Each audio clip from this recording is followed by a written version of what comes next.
daratan dan 71% perairan. Jika kita bedah, wilayah daratan memiliki lapisan dan permukaan tanah. Apakah kalian tahu bahwa permukaan tanah bisa menurun? Jawabannya tentu saja bisa. Penurunan ini disebabkan oleh dua faktor, yaitu faktor alam dan faktor manusia. Faktor alam terdiri dari jenis tanah, dan untuk faktor manusia ada kegiatan industri, eksploitasi air tanah, konstruksi bangunan yang overload. Sekarang ini begitu banyak kasus penurunan muka tanah, mulai dari 1 cm per tahunnya hingga sampai 20 cm per tahun. Contohnya penurunan yang terendah terjadi di Jakarta, berkisar 0,1 cm sampai 8 cm per tahun, terjadi pada tahun 2015 sampai 2020. Dan yang tertinggi penurunan muka tanahnya ada di wilayah pesisir Pekalongan yang berkisar 15 cm sampai 20 cm. Semarang merupakan salah satu contoh kota yang mengalami penurunan muka tanah. The Center of Environmental Geology dari tahun 1999 hingga 2003 menyatakan bahwa laju penurunan muka tanah berkisar 14-19 cm per tahun.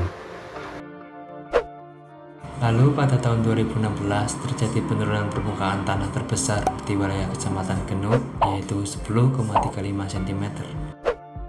Adapun zona merah di Semarang diantaranya adalah sebagian daerah di Kecamatan Duku, Genuk, Semarang Barat, dan sebagian wilayah Gayam Sari. Tak heran bila ahli geodesi dari Institut Teknologi Bandung Heri Andreas menyatakan dalam penelitiannya bahwa Semarang akan tenggelam lebih dahulu daripada Jakarta. Di 3 kota, Pekalongan, Demak, dan Semarang, laju penurunan tanahnya sangat tinggi, 15-20 cm per tahun. Ini mirip di Jakarta pada tahun 2007 hingga 2011.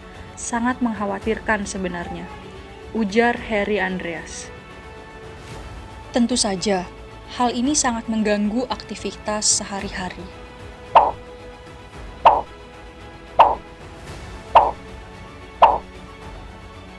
Lantas, apa sebenarnya penyebab dari hal ini? Mari kita telusuri bersama-sama. Sebenarnya, penyebab utama penurunan air tanah di kota Semarang adalah pengambilan air. Karena air adalah SDA yang sangat dibutuhkan, baik dalam kegiatan sehari-hari, bahkan industri. Dan salah satu sumber air bisa kita dapatkan dari dalam tanah. Tentunya kegiatan-kegiatan ini mendorong terjadinya pengeksploitasian air tanah secara berlebihan. Oleh karena itu, terjadilah penurunan tanah. Penyebab lainnya adalah banyaknya kegiatan-kegiatan, contohnya pembangunan pabrik-pabrik, kegiatan industri, yang akhirnya menutup semua resapan air yang dibutuhkan oleh tanah.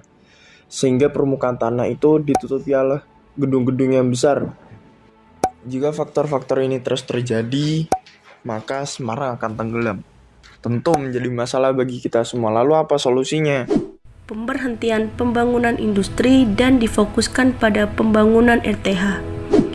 Solusi ini selain mengurangi pembangunan besar juga bisa mengurangi penggunaan air tanah oleh industri.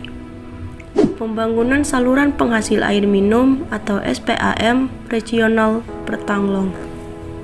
Solusi lainnya adalah pembatasan izin untuk mengambil dan melakukan pengeboran sumur di luar zona merah, sebagaimana yang diatur dalam Peraturan Daerah Provinsi Jawa Tengah Nomor 3 Tahun 2018. Namun, alangkah lebih baik jika tidak boleh ada lagi izin pembuatan sumur baru dan yang sudah ada dipertahankan.